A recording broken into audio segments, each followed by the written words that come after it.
విస్తారంగా కురుస్తున్న వర్షాలకు నదులు వాగులు పొంగిపొర్లుతున్నాయి.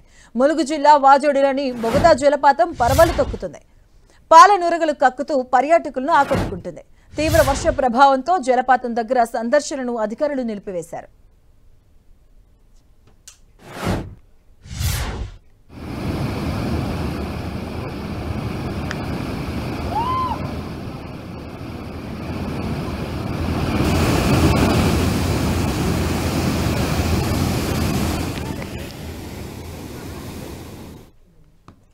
ములుగు జిల్లాలో ఉన్న బొగతా జలపాతానికి భారీగా వరద నీరు వచ్చి చేరుతుంది. మనం చూడొచ్చు విజువల్స్ లో. తెలంగాణలో విస్తారంగా కురుస్తూ ఉన్న వర్షాలు, అలాగే కురుస్తున్న వర్షాలకి నీటి మట్టం పెరిగింది. ములుగు జిల్లాలో పరవలు తొక్కుతుంది బొగతా జలపాతం. మనం విజువల్స్ లో చూడొచ్చు. పూర్తిగా ఎక్కువగా నీటి మట్టం చేరుతుంది. పర్యాటకులను ప్రస్తుతానికి అక్కడ నిలిపివేయడం జరిగింది. సందర్శనకు ఎవరూ రావద్దంటూ కూడా హెచ్చరికలు జారీ చేశారు.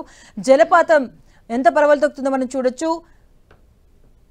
వర్ష ప్రభావంతో జలపాతం సందర్శన నిలిపివేశారు అధికారులు. ములుగు జిల్లాలోని ఉన్నటువంటి బొగతా జలపాతానికి జలకళ సంతరించుకుంది.